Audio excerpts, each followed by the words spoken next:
आदाब नाज़रीन, मैं हूं रहमत कलीम और आज का ये ख़ास प्रोग्राम जम्मू कश्मीर के तारीख़ी पस मंज़र के हवाले से इंतहाई अहम प्रोग्राम है, जिसमें हम जम्मू कश्मीर के 14वीं सेंचुरी में आपको ले जाकर तब के कश्मीर की तस्वीरी तारीख़ तारीख़ी झरोकों के हवाले से आपको दिखाने की कोशिश करेंगे।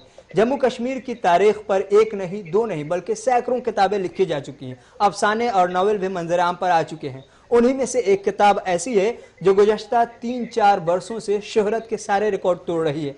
आज हम जिस किताब यानी नावल के हवाले से बात करने वाले हैं, उस बुक का नाम है the last queen of Kashmir.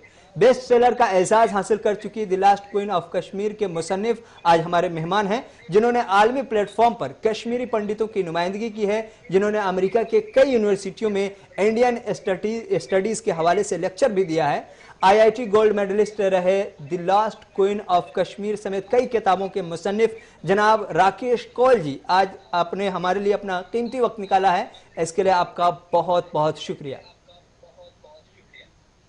शुक्रिया रहमान जी, वेरी हैप्पी कि आज आपके साथ बातचीत हो सकती है। राकेश जी, आप कश्मीर को बहुत करीब से जानते हैं, आपकी जिंदगी का एक बड़ा हिस्सा इस सरजमीन से जुड़ा हुआ है। न्यूयॉर्क में रहते हुए कश्मीर के बारे में जो कुछ पढ़ते हैं और सुनते हैं, उस वक्त आपको क्या महसूस होता है और कश्मीर से किस तरह की आपकी यादें जुड़ी हुई हैं और आपकी नजर में कश्मीर क्या है? कश्मीर एक बहुत अनोखी जगह है जहां पहली बार जी ये शब्द चमत्कार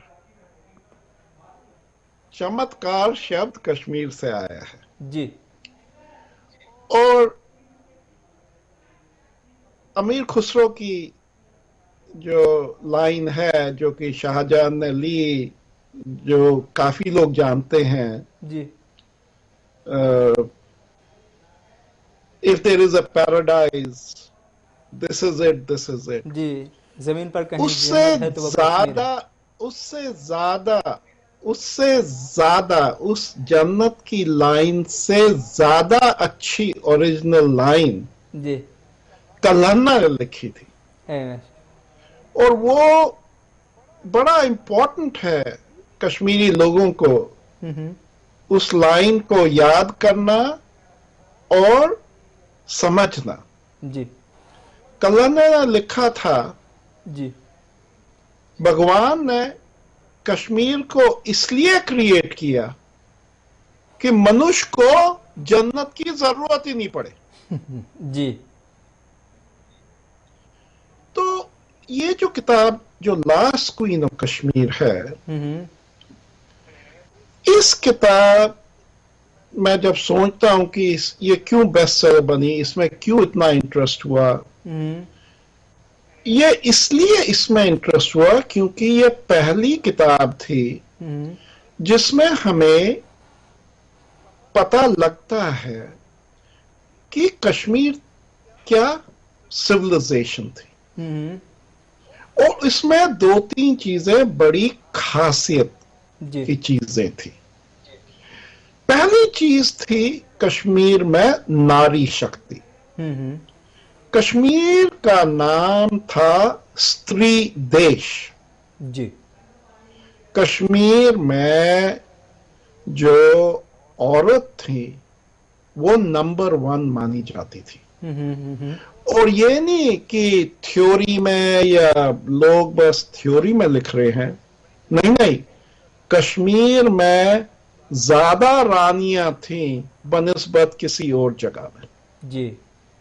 और last queen of Kashmir Kota Rani उन सबसे बड़ी थी। Greatest queen of Kashmir, greatest queen of India, perhaps one of the great queens in the world. जी। दूसरी खासियत इस कश्मीर की जी थी कि कश्मीर में ही पंडित विष्णु शर्मा, जब उसने पंचतंत्र कहानियां लिखी जो कि सब लोगों को पता होगा, उसने पॉपुलराइज किया ये फ्रेज वासुदेव कुटुंबकम। जी। दुनिया परिवार है। कोटा रानी की कश्मीर में जब आप किताब पढ़ोगे जी तो ये हमें आश्चर्य होता है कि उस कश्मीर में चीनी लोग थे, जी। अफगान लोग थे, पर्शियन लोग थे, इजराइल के जूइश लोग थे, हम्म। और 500 साल से मुसलमान लोग जो कश्मीर आए थे रेफ्यूजी स्टेटस में, जी। बड़े पीसफुली 500 साल वो रहे। सब परिवार जुड़े हुए पड़े। हम्म। तीसरी चीज थी कि जो रूलर था, हम्म। जो रियासत चलाते थे, उनका क्या धर्म था। हम्म। कोटा रानी की किताब में हमें पता लगता है हम्म। कि वो अपनी प्रजा को देखती थी उस नजर से जैसे कि वो उन सब की मदर है। जी। इसीलिए कश्मीर में ये मुहावरा है, हम जब कश्मीर बोलते हैं, कश्मीरी कश्मीर नहीं बोलता है, अच्छा। कश्मीरी कहता है मर्ज कश्मीर, जी। मदर कश्मीर। हम कभी कश्मीर नहीं कहते। जी। जब हम दिल से अपने देश को बोलते हैं, हम्म। हम बोलते हैं मर्ज कश्मीर। तब पता लगता है इस कश्मीरी में वो असली कश्मीर की आग जलती है। जी। वही आग मेरे दिल में जलती है। चलिए। जी।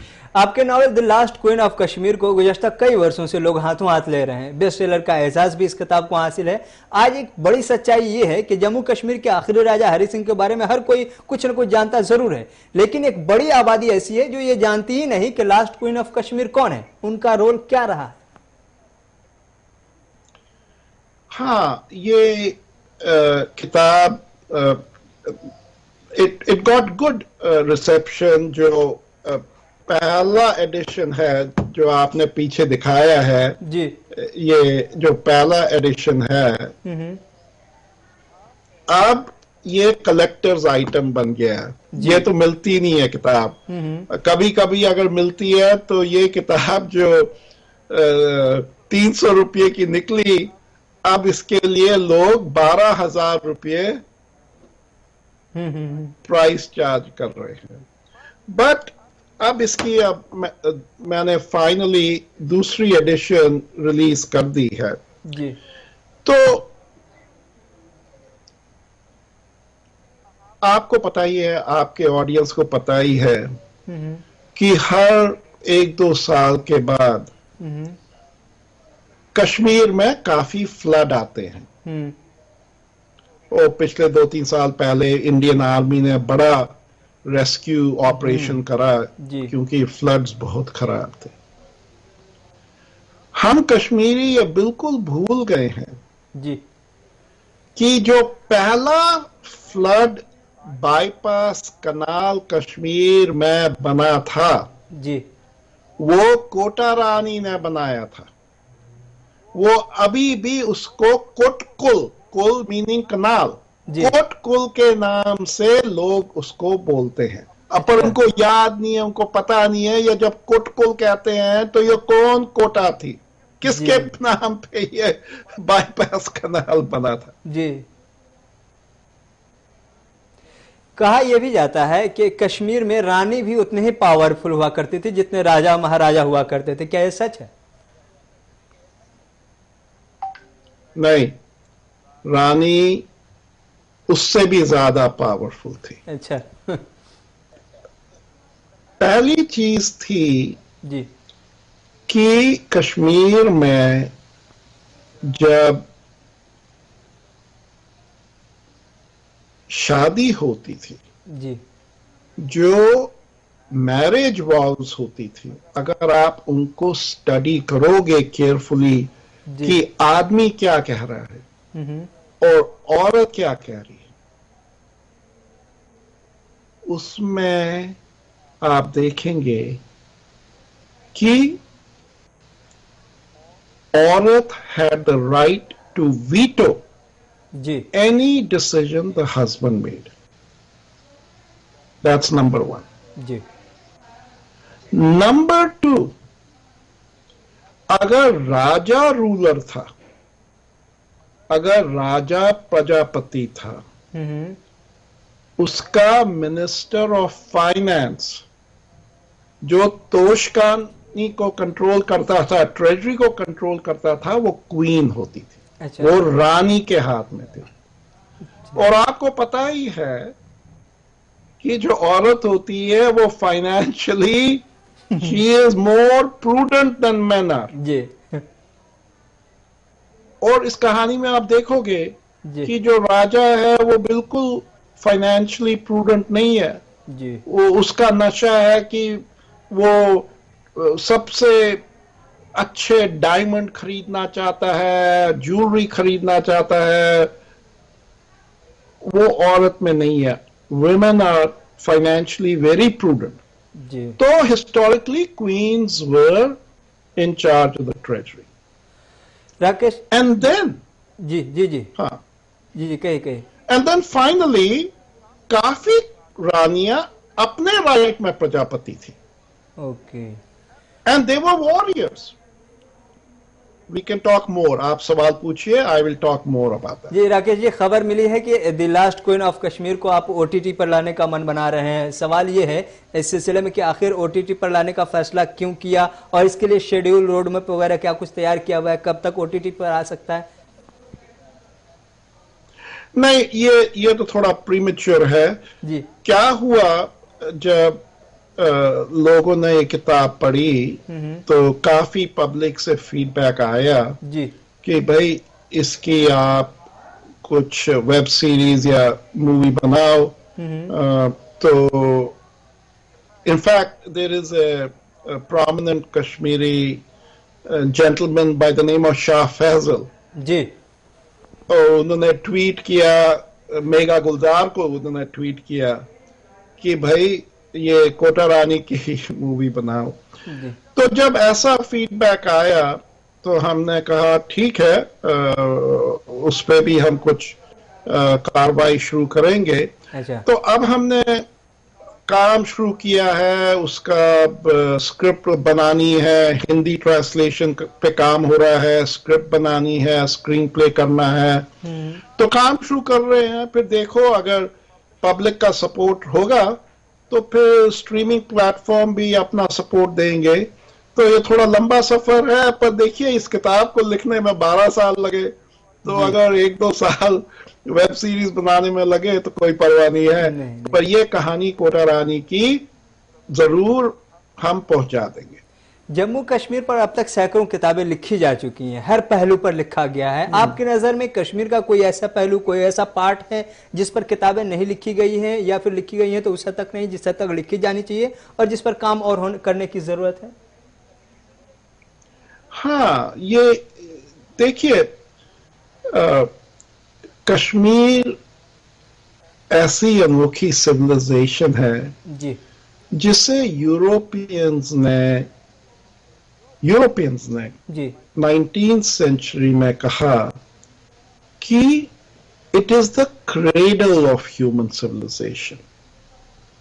और अगर आप आज देखें जी और हिंदुस्तान में क्या चीजें की हवा चल रही है, जी अब योगा बड़ा पॉपुलर हो रहा है। जी पतंजलि कश्मीर के थे। अब आप देखिए आयुर्वेदा पॉपुलर हो रहा है। जी चरका कश्मीर का थे। आप अगर पोइट्री देखेंगे, लिटरेचर देखेंगे, जो शब्द साहित्य है वो कश्मीर में क्रिएट किया गया। कुंतका ने शब्द साहित्य का क्रिएट किया। जी आप अगर पोइट्री देखेंगे, जी 90% ऑफ इंडियन पोइट्री जी वो कश्मीर में लिखी गई। जो नंबर 1 पोएट कश्मीर का था, हिंदुस्तान का माना जाता है, पहला नंबर 1 पोएट कालिदास। जी कालिदास कश्मीर का था। तो आप देखिए मार्शल आर्ट्स, अब कश्मीर में इन लोगों को याददाश्त ही नहीं है। जी। आप चाइना में देखिए, the most famous martial artist वो शाओलिन मंक्स हैं, शाओलिन मॉनेस्ट्री के। आप यूट्यूब पे अगर जाएंगे शाओलिन मंक्स के देखेंगे, वो अमेजिंग मार्शल आर्टिस्ट है। जी। भाई वो किसने खोली मॉनेस्ट्री? वो मॉनेस्ट्री खोली, वो एक बुद्धिस्ट मंक था जो नेपाल से कश्मीर आया। कश्मीर में उसने योगा का ट्रेनिंग ली, मार्शल आर्ट की ट्रेनिंग ली, वो फिर चाइना गया। जी। कश्मीर से 500 आचार्य गए चाइना। अच्छा। और उनमें से वो एक था जिस तरह मार्शल आर्ट।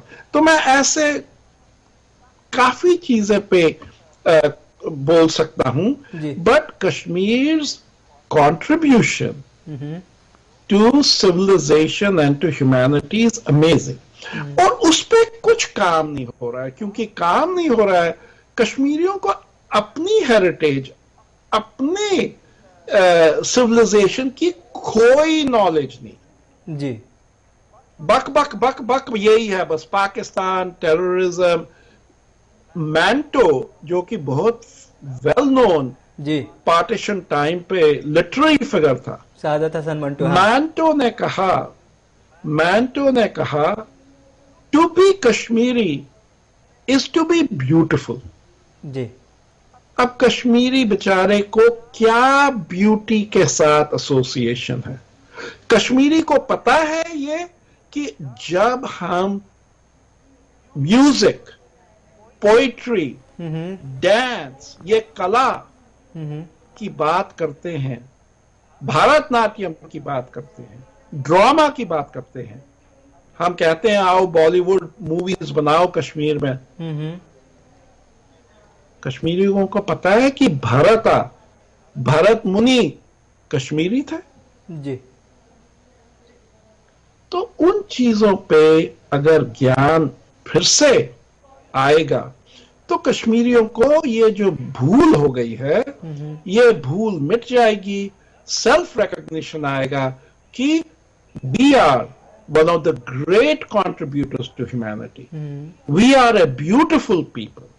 और वो ही सिविलाइज्ड आदमी जो होता है, जो खानदानी आदमी होता है, उसी में आइडेंटिटी होती है। राजेश जी, कश्मीर के सिविलाइजेशन की आपने बात की।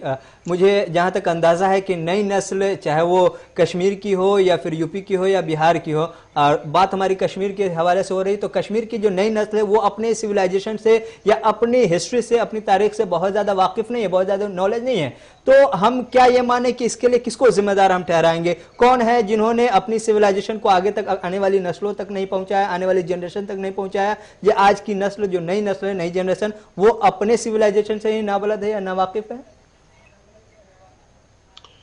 देखिए, इसके फैक्टर्स काफी हैं जी, पर अब उन चीजों पे विचार करने का कोई पॉइंट नहीं है। विचार ये करना चाहिए कि भाई ये जो सिविलाइजेशनल एसेट्स हैं, जी, हम इनको किस तरह जल्दी जल्दी इनसे सीखें और अपने आप को आगे बढ़ाएं। जी, क्योंकि उसमें तरक्की है। जो अगर आपकी उम्र का कोई जो होगा, उसको सिर्फ एक ही चीज है, उसको चीज यही है कि मैं किससे आगे बढ़ूं। देखिए, Kashmir was the centre of knowledge for the world, centre of knowledge. आपने बिहार की बात की है।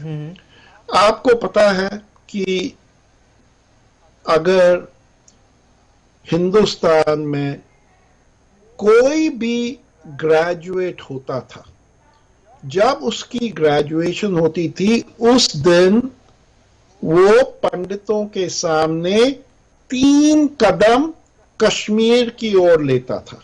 अच्छा। और वो शारदा, जो कि कश्मीर की डेटी है, उसके ओर हाथ जोड़ता था और कहता था शारदा मुझे ज्ञान दे, अच्छा क्योंकि कश्मीर ज्ञान का सेंटर था। जी। और कश्मीर के ज्ञान के लिए अलेक्जेंडर सिकंदर, चाइना के लोग, सब दुनिया के लोग, बुद्धा ने कहा अगर दुनिया में एक जगह है जहां पे द ट्रूथ ऑफ रियलिटी सीख सकते हो, वो कश्मीर है। जी। आप नालंदा, तक्षशिला के बारे में जानते हैं। शारदा पीठ का हमें बिल्कुल ही भूल गया।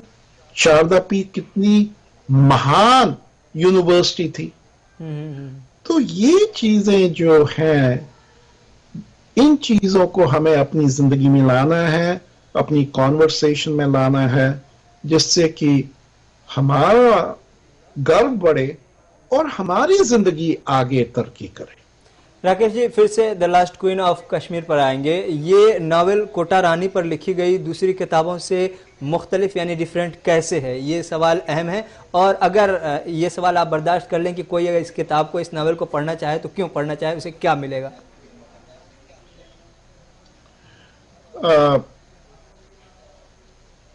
देखिए, जिस रीडर ने इसको पढ़ा है जी जी, उसने इसको प्रेज किया है। तो आप अमेज़न की वेबसाइट पे जा सकते हैं। आज की दुनिया में पब्लिक इज द फाइनल जज। जी वहां पे आप देखिए कितने लोगों ने इसकी कमेंट्री दी है। और जब आप कोटा रानी के साथ उसकी जिंदगी के यात्रा पे चलोगे, and result is only one result. And result is कि आपकी सेल्फ एम्पावरमेंट होगी। ओके।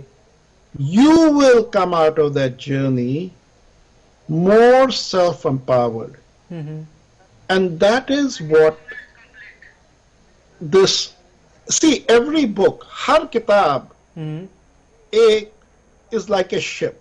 जब आप किताब में जाते हैं, you decide you will travel on a journey that the author wants to take you.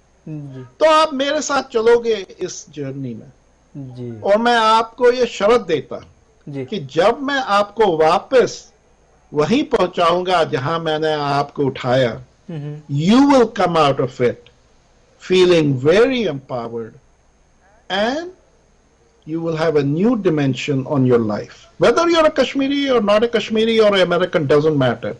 You will learn something wonderful, and that's what is the gift of Kashmir to you.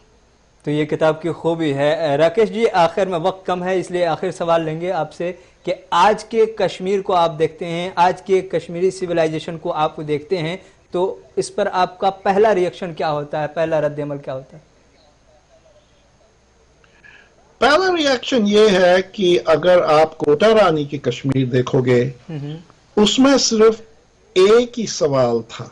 पहला सवाल जो कोटा रानी को एग्जाम में पूछा जाता है, उससे पूछा जाता है कि दिमाग से ज्यादा तेजी क्या चीज है। अच्छा। और वो